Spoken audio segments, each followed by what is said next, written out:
दिल्ली में चल रहे किसान आंदोलन में अलग अलग जगहों से किसानों के शामिल होने का सिलसिला जारी है। इसी कड़ी में महाराष्ट्र से 150 से अधिक किसान दिल्ली के लिए निकले हैं, जो सोमवार रात इंदौर में आम आदमी पार्टी के कार्यालय में रुके हैं। रात्रि विश्राम के बाद सभी आज दिल्ली के लिए रवाना होंगे। लंबे समय से देश भर के किसान अपनी विभिन्न मांगों को लेकर दिल्ली में आंदोलन कर रहे हैं। उनका सरकार द्वारा किसान विधेयक बिल को लेकर विरोध है। बनाए गए किसान विधेयक बिल को लेकर विरोध है। इसी कड़ी में अलग अलग राज्यों से किसान दिल्ली पहुंच रहे हैं। महाराष्ट्र से भी 150 से अधिक किसान दिल्ली के लिए निकले हैं, जो सोमवार रात इंदौर आए हैं। इनके रुकने के सारे इंतजाम आम आदमी पार्टी कार्यालय में किए गए हैं। आम आदमी पार्टी के जिला अध्यक्ष पीयूष जोशी ने बताया कि सभी किसान अपने खाने का 2 दिन का सामान साथ लेकर चले हैं। यह सिर्फ रुकने की व्यवस्था की गई है। सर, कितने किसान आए और किस तरह की व्यवस्था है कार्यालय की? देखिए, जैसा मैं बोलता हूँ, आज हम तो सौभाग्यशाली हैं, क्योंकि जैसे हमको शाम को पता पड़ा कि करीब 130 से 140 किसान जो हैं, जो महाराष्ट्र से अपना घर, अपनी खेती किसानी छोड़कर और दिल्ली की तरफ कूच किए हुए हैं।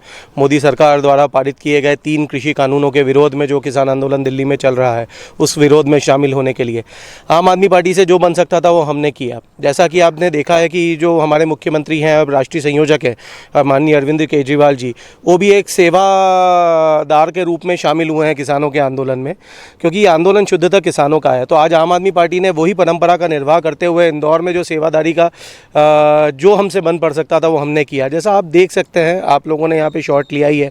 हमने जब इनसे पूछा, एक सिर्फ चाय और हल्का फुल्का नाश्ता के बाद में हमने पूछा कि आपके रात के खाने की व्यवस्था क्या है, तो बोले हम 2 दिन का खाना लेके चले हैं। हमने बोला आपके लिए हम कुछ गादी बिस्तर रजाई वगैरह की व्यवस्था कर दें, तो बोले वो भी हमारे पास में सब व्यवस्था है। तो हमने सिर्फ और सिर्फ हमारे कार्यालय के दरवाजे खोले हैं, जिससे इनको रात को रुकने की व्यवस्था हो सके। किसान आंदोलन को पूरी तरीके से आम आदमी पार्टी का समर्थन है। आज भी केजरीवाल जी ने मोदी जी से अपील की है कि किसानों के हित में फैसला लिया जाए, 3 कानूनों को वापस किया जाए। आम आदमी पार्टी इंदौर केजरीवाल जी का भी इस मांग का समर्थन करती है, किसानों की मांग का समर्थन करती है, क्योंकि ये 3 कानून जो हैं वो कॉरपोरेट परख हैं, वो किसानों के लिए बहुत ज़्यादा नुकसानदायक हैं। मैं सत्यशोधक शेतकरी सभा विदर्भ अध्यक्ष हूँ, उसी तरह से राष्ट्रीय प्रवक्ता भी हूँ।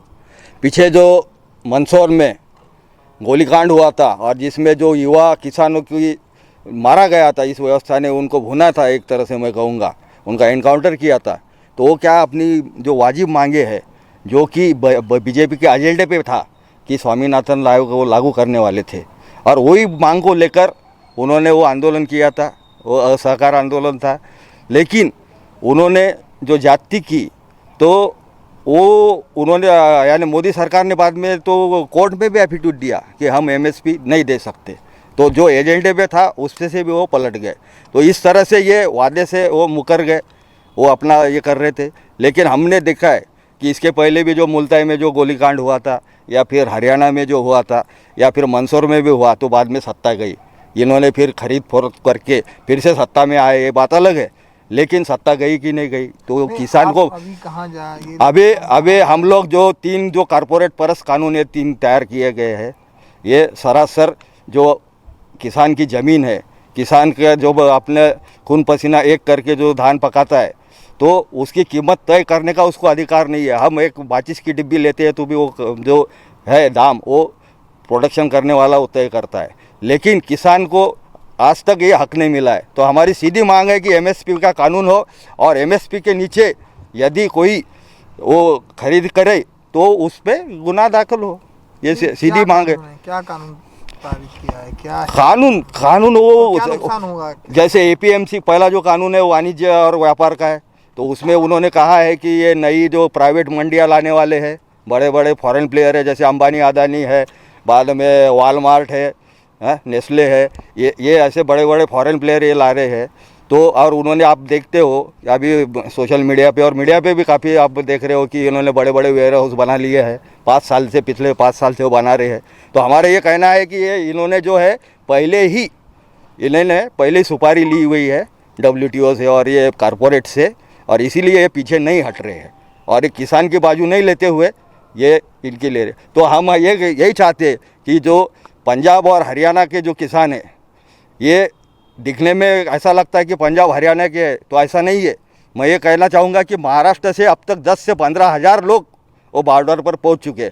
ये हमारा जो है अभी ये चौथा जत्था जा रहा है, मतलब एक जत्था हमारा जो है लोग शामिल है इसमें, किसान और कितने लोग इसमें लगभग 140 किसान शामिल है। कहाँ से आ रहे हैं किसान?